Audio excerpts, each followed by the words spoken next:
Hello. Thank you for tuning into the Natural Health Rising podcast. My name is Rachel Smith. I am a certified functional diagnostic nutrition practitioner, and I've helped hundreds of people naturally reverse symptoms of autoimmune diseases and other health challenges, from digestive issues to hormone imbalances. And in these weekly episodes, you're going to learn from myself and top health experts from around the world about functional medicine and holistic health tips to help you rise to your healthiest, happiest self. Welcome to today's episode where I have Jennifer Hendler with me. Jennifer is the founder of Claiming My Voice, a holistic psychotherapy practice that specializes in helping women break free from stifling their voice to reach their full potential. 8 years ago, Jennifer created the Sisterhood Circle program. And in this program, visionary souls of service and leaders get to the root of what's holding them back from claiming their voices in their relationships and careers. In the sacred container of sisterhood, they are empowered to become exceptional communicators, create soul-satisfying relationships, and bring their highest vision to the world. Welcome to the show, Jennifer. Thank you so much. It's really great to be here. I would love to have you share your inspiration behind founding Claiming My Voice and a little bit of how your personal journey influenced that whole mission. I love this question, and it's such a big question. I would say that there's like two foundational inspirations. One is growing up in a family where I am a highly sensitive person, and I was very distressed about how conflict was dealt with in my family. So there were basically two extremes of males exploding and women staying quiet and making sure with our quiet voices that we were keeping the peace and just kind of coping with the explosion by saying, well, this was my mom who was like, let them go, and then when they're done, and we'll just kind of move along in our merry way. So it was like big energy, intense emotion, and then just moving along as if it never happened. And from a very, very young age, I had this mission inside of me that I was going to learn how to do this differently. And I just knew kind of at my core, without even fully consciously knowing and understanding, that I wanted to learn how to deal with conflict directly. I didn't want to be brushing things under the rug. And then, as a super funny related side note, when I was really little, I loved watching movies about adult people talking about their relationships.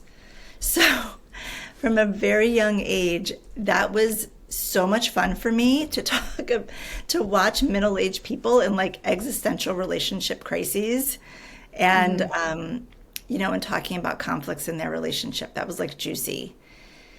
So that was one. And then fast forward to being in my early 20s and graduating from college, and I'd started to develop an interest in women struggling with eating disorders, having been in college and seeing so many women struggling with their weight and their body image and their relationships with food. And I wound up working with women. It was one of my first like job in the healing profession. I wound up working at a center for women struggling with eating disorders. And that is where Claiming My Voice was truly born, because what I discovered in working with these women and what I observed was that these women were brilliant, beautiful, wise, insightful, accomplished, they were successful in a lot of ways. They could be successful in a lot of ways. Mm-hmm. And underneath all of that, they were suffering so much because there were all of these emotional and traumatic experiences that they didn't feel safe to talk about and process. Mm-hmm. And so all of the experiences that they couldn't talk about, they were turning inward, and it was becoming self-hatred and self-destruction. And actually, food and weight and their struggles with eating were a substitute for their voice. So if there's something that they really needed to say, but they were afraid to say it, or they would have tried in the past to say it, and what they got back was a traumatic response, they would squash and repress and then turn to their eating disorder symptoms. Hope. Or the eating disorder literally was like an expression. And so that's really where I realized that, part of my mission and vision, and there was so much conflict also that these women were struggling with, so that was already in there, but that my mission and vision was going to be to create safe spaces for women to speak their truth and to process and learn how to cope with their feelings and their emotions and their trauma in a healthy way, and use that as a way to not just speak their truth, but live their truth and not self-destruct. And so I've been doing that ever since. So it's been 25 years that I've been helping women shift from being self-destructive to owning their brilliance, owning their gifts, and being able to bring those to the world. Wow, that's such a beautiful story. I'm so curious now that you mentioned the eating disorder part and you said food was a substitute for their voice. Are there other common ways that you see people suppressing their voice? Like, how does that show up in behavior, or how does that wind up affecting their health too? So you blipped out for a second. So you said other ways that... So what are other ways that people wind up suppressing their voice? Just like you were talking about using food as a substitute, are there other behaviors that are common for people to engage in instead of using their voice? Yeah. And then also, how does this wind up impacting their health? Yeah, it's such a great question, and it's so deeply connected. So another way that people wind up squashing their voice is by people pleasing and caretaking. Okay. So, oftentimes women feel responsible for everyone and everything, and they put other people as their top priority, or caretaking, or accomplishing something they need to accomplish, like at the expense of their own needs. And so that would be a way. So people pleasing and a real passive communication style would be a way that people are squashing their own voices. If you have a passive communication style, you're really afraid to speak up. You're really afraid of, if you do speak your truth, if you have an opinion that's different from somebody else, it's really scary, what's going to come from the other side. And so better just to not do it and be conflict avoidant and not even engage. Yeah, I resonate with this. Not as much currently in my life, but in my past, I 100% resonate with all of this so much. Yeah, it's such a common journey for women in this culture at this time. And another one, well, do you want to say anything more about that? No, go ahead. Well, another one, because you were asking what are some ways, is this is one I've been reflecting a lot on lately, and I'm currently doing a 6-week sisterhood circle called Divine Truth. And so this was coming up a lot. This whole idea of productivity that has gotten so entrenched in us from the patriarchy and the kind of toxic masculine way that we tend to live and approach our life and our work. And and so what I'm teaching is about bringing this balance of divine masculine and divine feminine, because in the divine feminine, we have goals and dreams, and we listen to our inner wisdom of what we're needing moment by moment. We actually hear our inner voice first, and then we bring it out into the world. But in the toxic masculine culture that we're kind of embedded in right now, there's this way that you kind of burn the wick at both ends, and it's always about being productive and kind of at any cost, and not putting your own self-care at the top of that. Does that make sense? Yeah, absolutely. I'm curious if you have like one tip or one or two tips for people if they tend to be this person who's like trying to keep up with the men, who's super productive, working really hard, grinding women. How do they actually pause and listen to this part of themselves that you're talking about, where they're really leaning more into hearing their inner wisdom? What does that really look like? So I want to answer that, and I'm realizing that I didn't answer the question of how it affects our health when we're suppressing our voice. And what I would say is, what I hear most often from women who are suppressing their truth, not living their truth, is anxiety, depression, burnout, depletion, addiction, numbing out, GI stuff. I had IBS for so many years.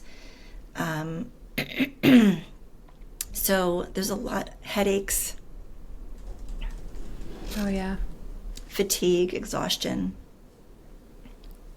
So there's a lot of ways that I think the burnout is just really huge.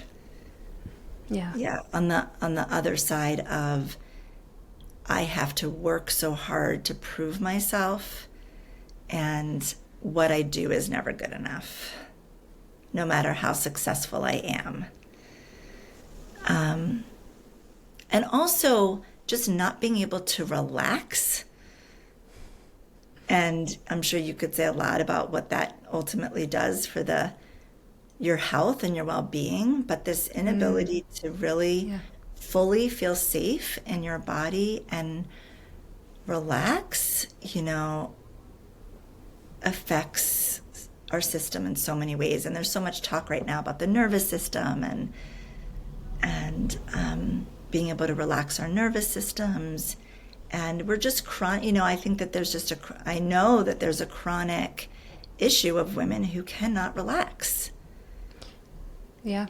I've even, sometimes it actually gets to the point where they're so used to living in that state. They're in almost like this chronic fight or flight state, and they don't even realize it. It's just everything is super fast paced and high stress all the time. And then what winds up happening is they think they can handle it and juggle all these things. And maybe for a while they can, but over time, being in that sympathetic dominant state that you're talking about, the adrenal glands start to get depleted, the hormones start to lower, we start to see hormonal imbalances, low progesterone, low or high estrogen, low cortisol, poor sleep. And then all these things start getting out of balance all over the place, like you're talking about GI issues, and then the other symptoms start coming, the headaches, the burnout, etc. So yeah, it's so important to start to tune into your body and listen and really slow down. Yeah, and as you're talking, I think there's another piece of this too, which it can be a little bit confusing, because this can happen to me also when I'm having a really good day. Mm-hmm. So I can be really kind of on purpose and be like, oh, I'm doing this with joy and that with joy, and I'm doing this, that's my passion.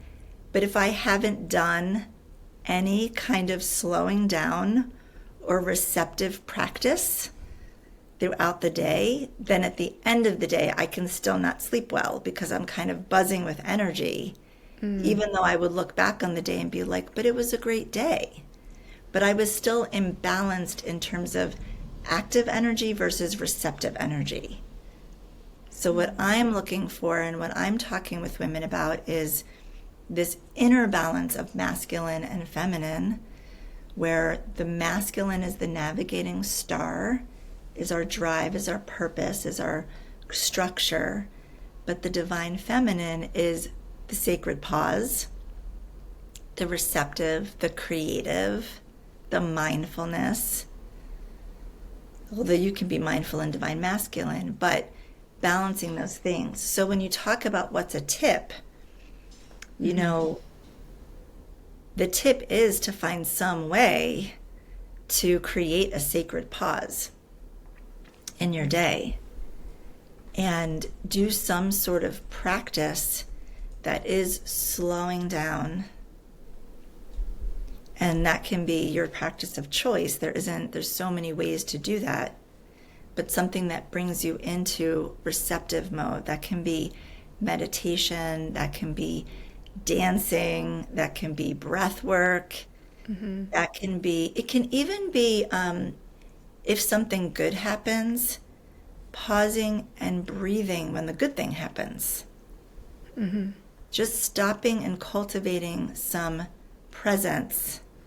Because what I've noticed with ambitious, motivated women is whenever we accomplish one thing, we're just on to the next. So we're not even really receiving the benefit and the glory that something amazing just happened, or that we did something amazing, or we felt something amazing. We're like, okay, great, moving on. And that's a powerful lost moment. So yeah. I'm smiling because I literally just had this conversation 25 minutes ago with one of my clients. It was our last call after working together for 4 months. And I like to do this thing at the end with all my clients who work with me for 4 to 6 months, where I put together this cute little wins document and I highlight everything I've collected from all of our conversations over the past 4 to 6 months. And I put it on a sheet for them and I show it and I ask them, do you want to add anything to this before I show you it? And then I show it to them. And today the woman just started crying and she's like, I didn't realize how much I did. I didn't realize. And she's a mom and, she's trying to start a business. She's got a lot going on. And I was just telling her, like, yeah, you have to pause and reflect. And it was so beautiful to see her just like have it click and see it in front of her visually, really how much work she had put into herself and how much she deserved that and what she really got from that over the past few months. So I love that you just said that. That is so beautiful. What an seriously amazing experience that she had, seeing that and receiving that. That's amazing. And what I'm hearing from you sharing that is that it landed with her in that moment. Yes. She really did receive what you were offering her. Yes. And that is so powerful. Because sometimes I've noticed that if it goes on for so long, the person can't receive it at that point, because they haven't been able to, it hasn't landed along the way. And so when they look at it, it's almost like they can't even believe it. So I love that she could really resonate and connect with that and take that in, that even though she couldn't see it, you sharing that with her, she could see it with your share. I've, realized I did a retreat once and it was just such an incredible retreat. And the women had so many breakthroughs and moments of transformation. And then when I did my integration follow-up call with them and I said, what was all the, transformation that happened for you? They were stumped. There were things they couldn't remember. And so I was reminding them. And I realized that women who have this pattern often need to, well, this is my new practice now, I'll say. My new practice is for women who have this pattern to make sure we're doing it regularly. So after every experience on the retreat, write down right now the Yeah. breakthrough you just had. Yeah. Get it on paper right now, because if I ask you in 24 hours, you might not remember. You literally might not remember because you're on to the next thing, or some part of you is hijacking and telling you that it's not good enough. I tell all of my clients to journal. Like the best Uh-huh. thing you can do at the beginning of your journey is to journal on a daily or weekly basis and make notes of the positive changes and setbacks as well, and things you're trying, things you're doing. And then every couple of months reflect on it and just go back and take an hour, take 15 minutes to go back and read some of that to refresh your memory, because we forget so quickly. And also even going back to see like what worked for you, and reminding yourself of the ways you transformed. So I love that you're incorporating that into your retreat stuff now. Yeah, that's awesome. I mean, in terms of claiming voice and connecting with your own inner wisdom, your own sacred truths, you can bring that to the world. Safe places for writing and speaking are really important for connecting with your own truth, but also co-creating with the universe. So the universe is hearing you, that this is your truth. So speaking and writing are powerful tools. I agree. I want to, before we start to dive deeper into like all these different beautiful practices and things that you do with your clients, I want to clarify, what does it mean fully to you for someone to claim their voice? Because I heard so far like voicing opinions and these types of things, but I'd love to just hear your version of that. Yeah, for me, it's really, there's kind of three pillars basically. One is first hearing your own inner wisdom that we've been talking about. So Okay. whenever I work with women, um, especially if I do a workshop or a garden circle or something like that, the first practice is going inward so that you hear your own voice first, you hear your own truth and your own wisdom before you come out and you start talking to others. That's the foundation, is being able to hear ourselves. And so often women say, this was amazing because I carved out time to be able to hear myself. Because so often I'm in my patterns where I cannot hear my own self. And so my own voice is not, I can't hear my own voice. So that's the first part. And then the second part is connection and communication with other people. And that's going back to when I talked about my mission and vision for creating peace on the planet, basically by healthy conflict resolution. So that's where we are communicating effectively in a way where we are speaking our truth with taking radical responsibility for our own selves and our own process. And we are listening to others and supporting other people to have their truth. And we are breaking free of a win-lose paradigm, like power over, to win-win. So I get to have my experience, you get to have your experience, and we don't need to overpower each other or try to fix or control each other in this moment. Each of us gets to have our truth, and with an open heart, we're looking for a win-win solution to whatever problem we face. So I often say, I'm trying to get away from saying always, never, but I often say that claiming voice, as I work with it in my practice, is just as much about listening as it is about speaking. It's just as much about knowing when not to speak, because you're either hearing your own voice inside of you, or you're listening to someone else's voice and you're supporting them and getting curious with them to get clarity between you. So that's that. And then the third piece is owning your brilliance, owning your gifts, and bringing them into the world.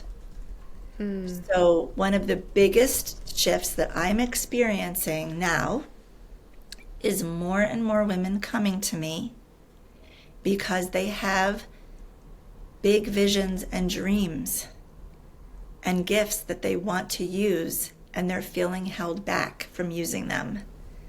And they're frustrated, and they're doing work that they don't love, and they don't feel like they're using their gifts at their fullest potential. And they feel stifled in that way, and they're suffering, and they're not fully fulfilled.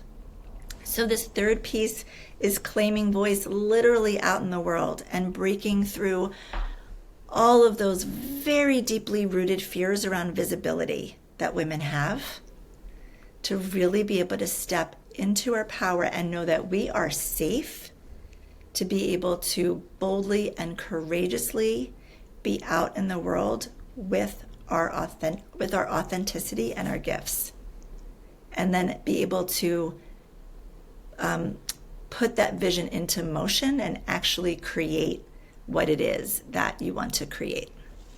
That's beautiful. You mentioned connection and communication and like speaking your truth and addressing conflict and things. So what if you gave a example of even yourself growing up and feeling like your voice was just, okay, I should just be quiet and not say anything. And you wanted to learn how to have direct conflict. I'm sure this takes a long amount of time with clients to really get them to work on this, but is there an example you can give or a tip for people if they're looking to stop shutting down in conflict, and then what is like an approach that they could take to be more direct and really start speaking up in situations? I love your questions. Thank you so much for the gift of being able to talk about all of this and connect with you around it. So what I've been saying lately is that in order to get over your fear of showing up, you have to show up. So one of the most potent ways to do what you're asking is to be in community and to be in a healing process that's relational. So when I work with people, whether it's individually or in a circle or a community or a group, it's a relational process. We are working on that. Being seen, being heard, speaking the unspeakable. Just the other day in the sisterhood circle that I was facilitating, one of the women said, "This is so amazing because I'm feeling safe to speak what I don't speak about normally." This is that sacred space. And so it's really about safety. I say often, safety, safety, safety. I'm working on creating safety so people can come and basically experiment. So when you come into sisterhood and when you come into community, you're being invited to step into this next level. And so two things happen. One is you do it, and you get back a really beautiful response. And that's the healing starts to happen there, because you're like, I can do it here. This is a safe place. And then the more safe you feel doing it in the circle, the more you can take it out into the rest of your life. Another thing that can happen is you don't speak up, but then you have the circle to reflect on that and to become more aware of what the dynamic is for you when you don't do it. Right. So either way, you're getting an incredibly rich experience of learning about you. When do I speak up? When do I not speak up? What do I get when I speak up? What don't I get when I speak up? What do I want? What do I need right now?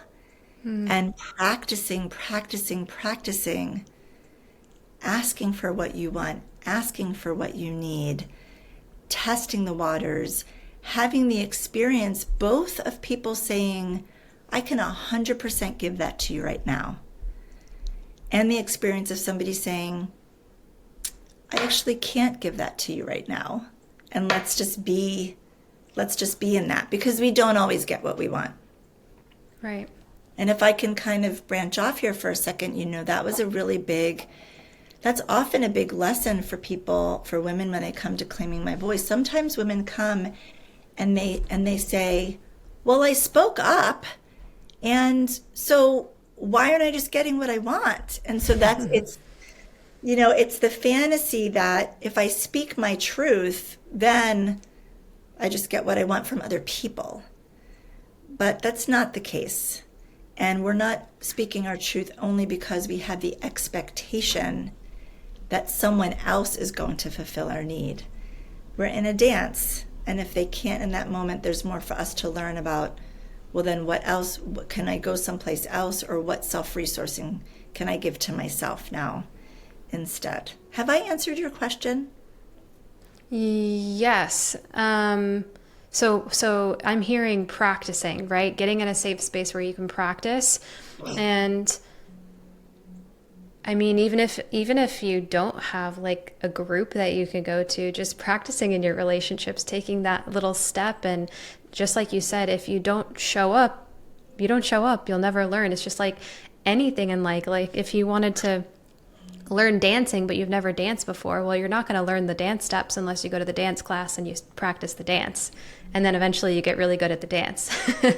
So I 100% agree. Yeah, this is great. Yeah, exactly. And so you can practice in all these different relationships.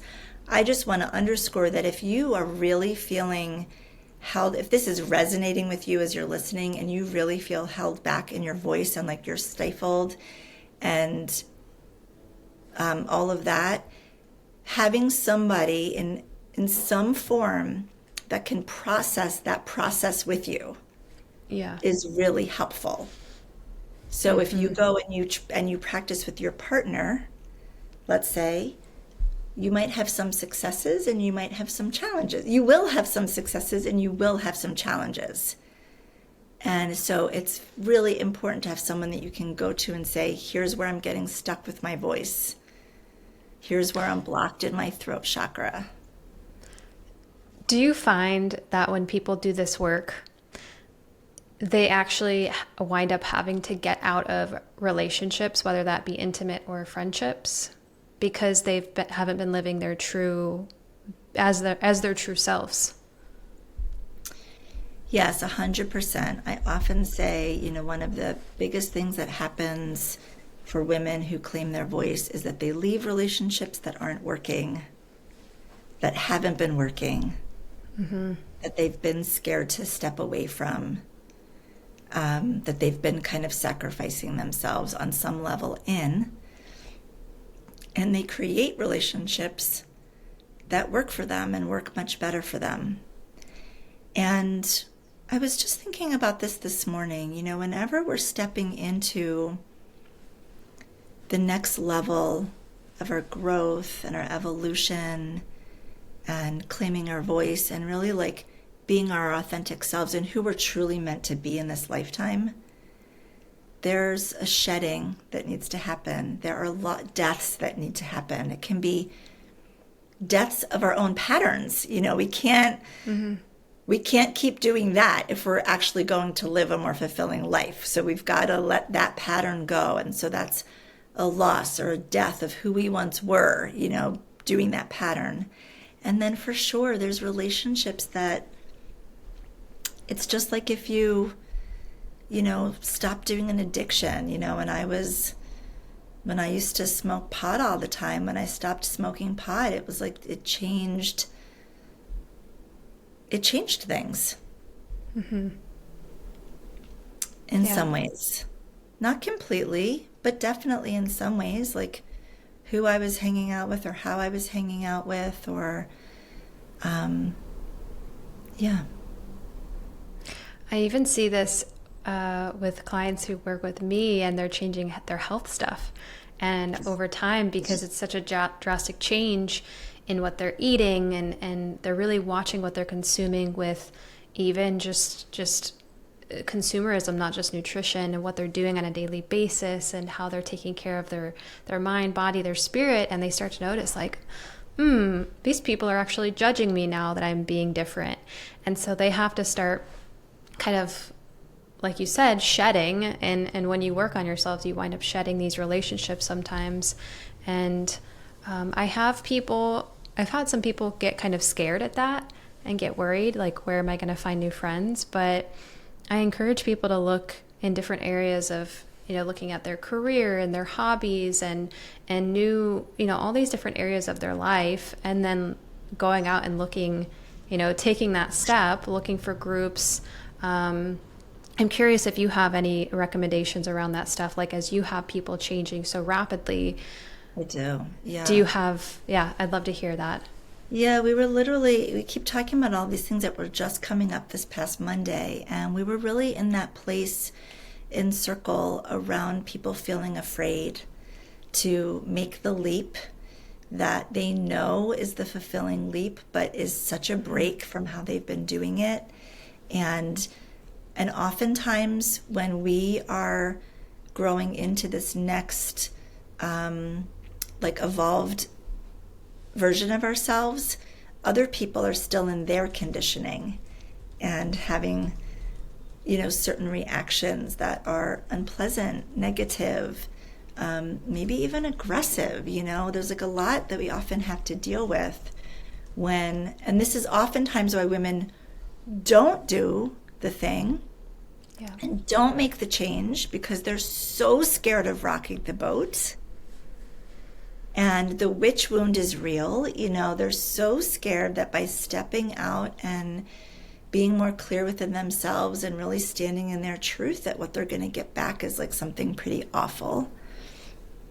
So, and when people, by the way, work on their nutrition and change their nutrition and get healthy, that does actually strengthen one's own voice.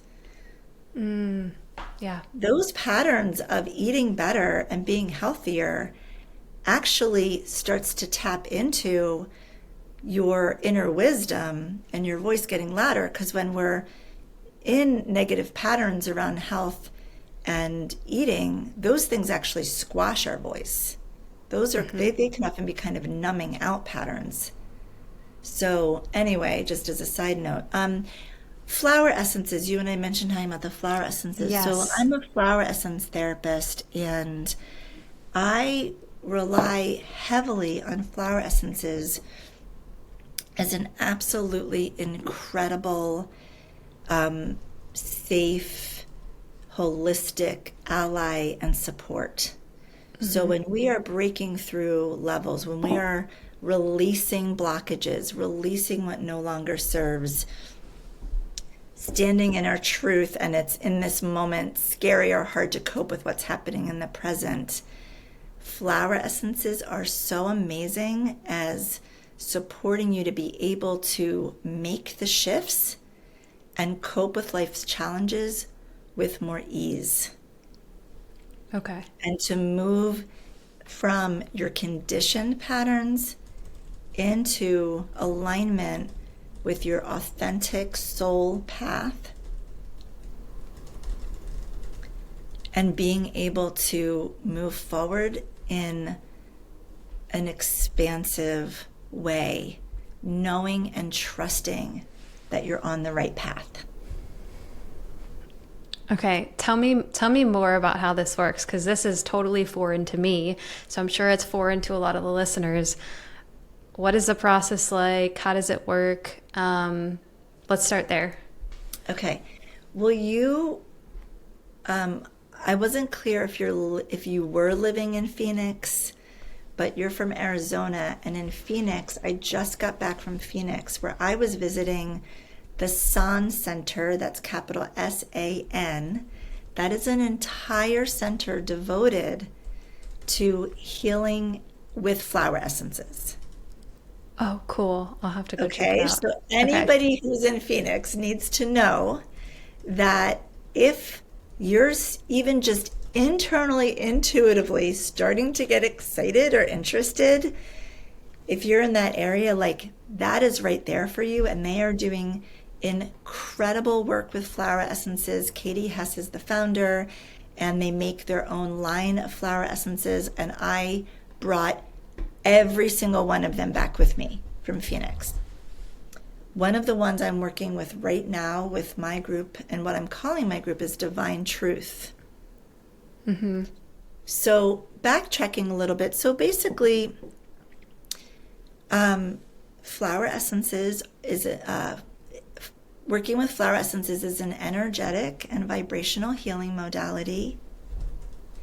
And flower essences are made from the peaked blooms of a flowering bush or plant. And every flower has the capacity to support a particular emotional energy and imbalance. So back in the late 1920s, early 1930s, a man named Edward Bach discovered the flower essences because he realized he was a botanist and working in Western medicine, and he realized that, but he was also making some homeopathic nosodes, but he realized that there was a spiritual aspect to our being, and that Western medicine was not acknowledging that. And that many symptoms of illness, when he would talk to patients, they would be talking about their emotional things that were going on, not even the physical problems they were having. They would start getting to the emotional things. So he went out looking, and he discovered that that flowers had the capacity to actually shift our emotional responses and what's going on energetically. Mm-hmm. So now people make flower essence blends with all different flower essences that relate to different emotional things that are going on. So, for example, this is Divine Truth. Divine Truth supports you to really understand your value in the world. It supports you to communicate more boldly and courageously. Mm-hmm. You work with it if you have like kind of an ancient sense of loneliness, like you don't belong. You work with it if you hide. You tend to hide, what you're truly feeling and thinking and who you really are. So Divine Truth, and it taps into that like never good enough. So Divine Truth really supports being able to be in the fullest expression of you. It also supports, like, if you don't have clarity about your purpose, it supports bringing clarity to that. And it also helps you if you're having trouble and you find yourself doing so many different things. It supports you to focus on one thing at a time and really attend to that and know what is really divine to me, what is really important, what do I really value, what do I really want to be focusing on, because that's of utmost value to me. So when you work with Divine Truth, these things start to shift. You start to feel more clear. You start to feel more like on purpose. You start to have some clarity about how to prioritize what you're doing and when. You start to speak more boldly and directly. That's one example. Another example, so there's different ways you can work with the flower essences. You can ingest them. Oh, okay.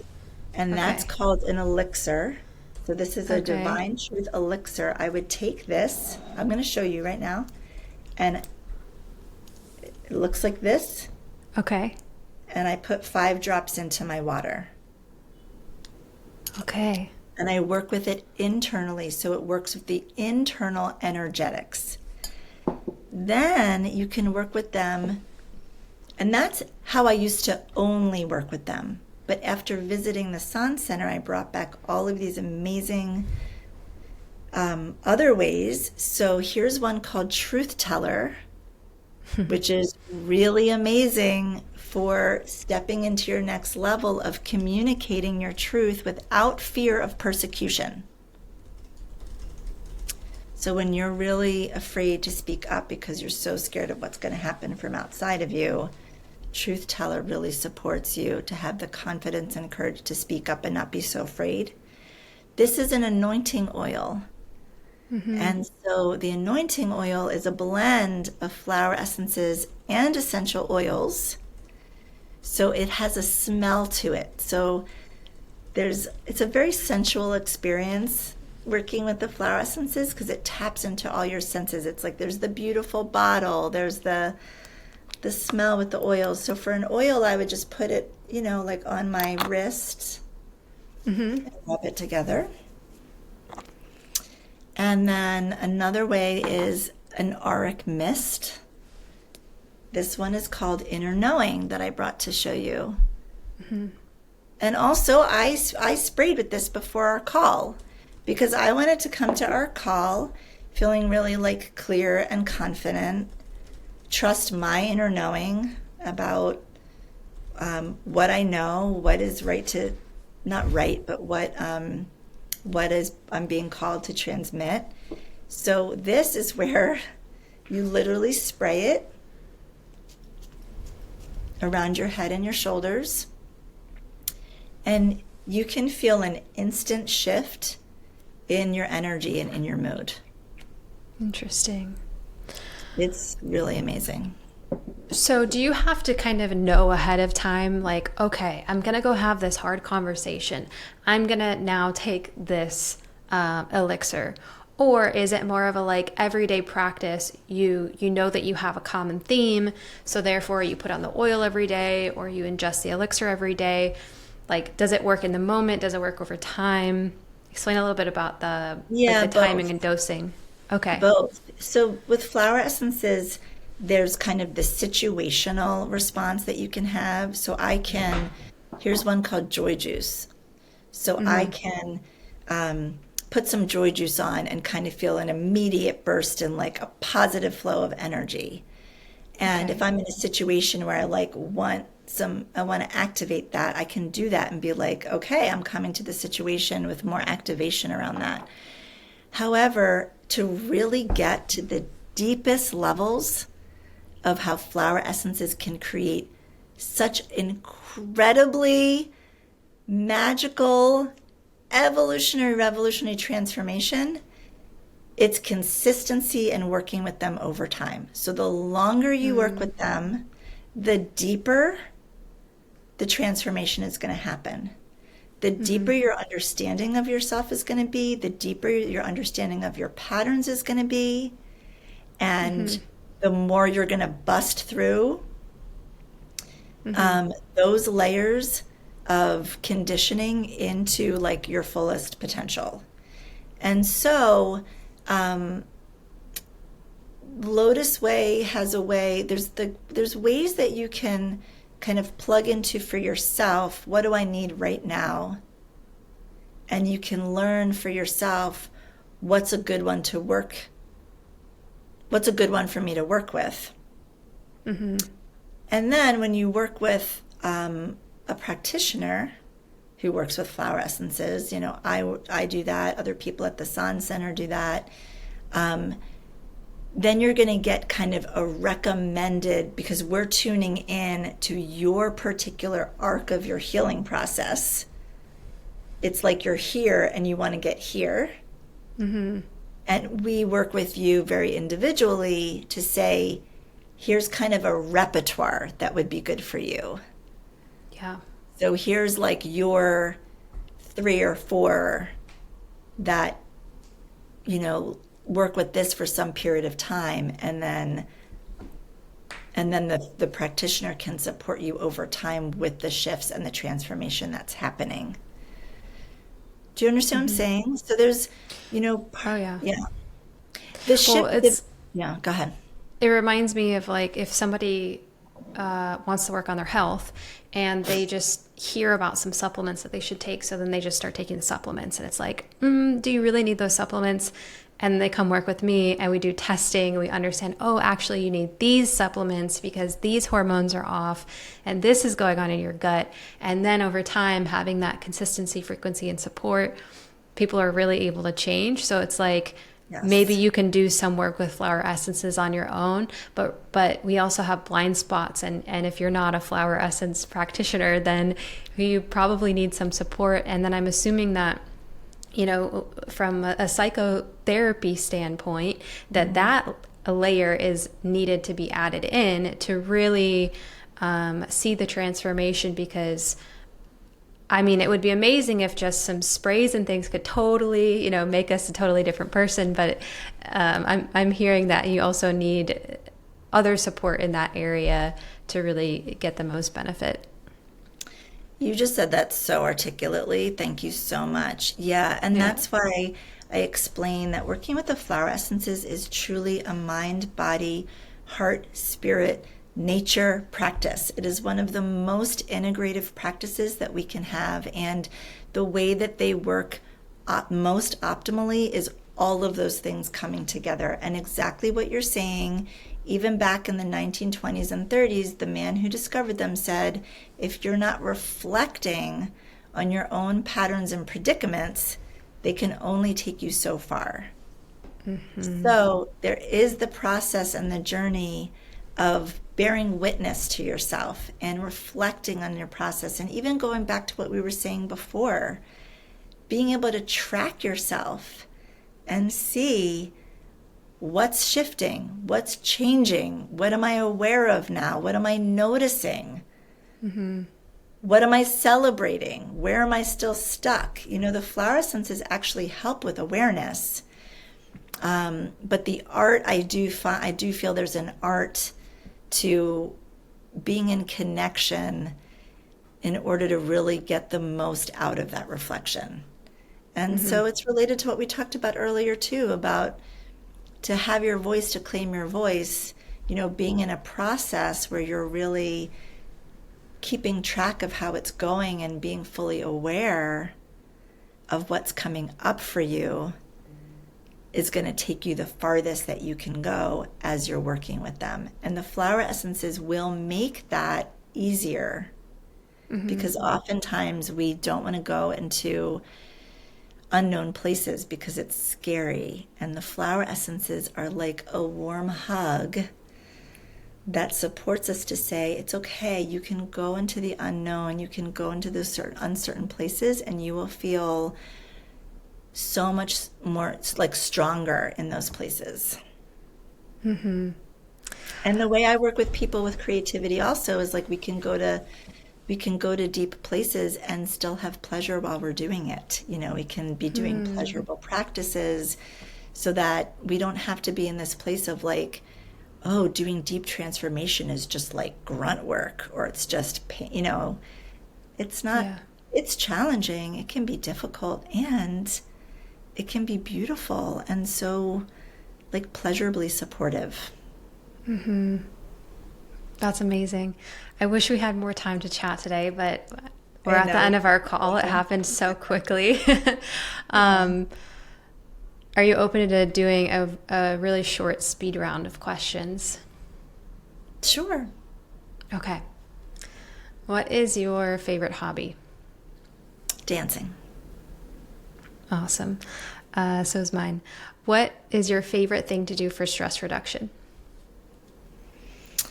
Um, there's, okay, I'll say a different one.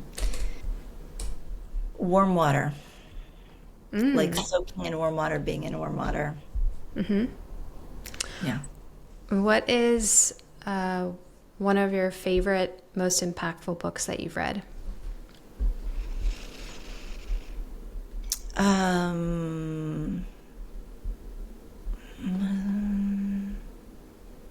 I'll just say Getting the Love You Want.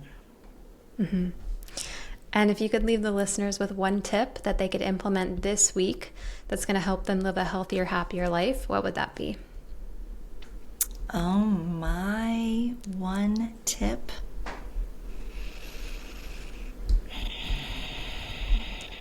You could do two if you're really struggling with it. Well, it's kind of coming back to favorite way to like, if there's stress, whether it's like positive or negative, like moving energy is really the thing that's going to help you like Like get grounded. Like the women I work with tend to need like to be grounded while also like reaching for the sky. So just taking a moment and like shaking it out, jumping around really is kind of an instant shift in your energy and can really help ground and bring you back to clarity and focus. And especially if you're kind of overworking, overdoing. And then the other thing I would say is don't leave home without Rescue Remedy in your bag. That is a 5-flower formula, and I always have it on hand. And if you're Oh, ever, yeah. yeah, The homeopathic, the little yellow bottle? Or it's a no? flower essence. It's not homeopathic, but it's Okay. called Rescue Remedy. And so that's when you can immediately like go to your local Whole Foods or health food store and get Rescue Remedy. And I always carry it in my bag for me or for other people if there's like a stressful thing that just happened. You take Rescue Remedy and it helps with like kind of an immediate stressor that just happened. Or if you're going into something and you're feeling really nervous about it, it can help with that too. Wonderful. And then go ahead and share where people can find you and connect and learn more. Oh, yeah. You can find me online at my website, claimingmyvoice.com. And I also have a variety of ways that you can plug into being supported and claiming your voice. I have an online workshop that I do pretty much every other month, which is free, called 3 Steps to Not Apologizing and Claiming Your Voice. I have a private Facebook group where I'm doing trainings and inspiration around holistic ways for claiming your voice. And then I have both online and in-person sisterhood circles. So if you are not local to me, then you can be in a community online. But if you're local to me, then we can meet in person for sisterhood circles. And I also meet with people, I work with people individually. Wonderful. And we'll put some of the links that you were talking about, your website and things, in the show notes as well so people can reach out to you. And this has been so amazing. I wish we had more time. And thank you so much for coming on the show, Jennifer. Thank you so much for having me. This was so great. Thank you so much for watching this video.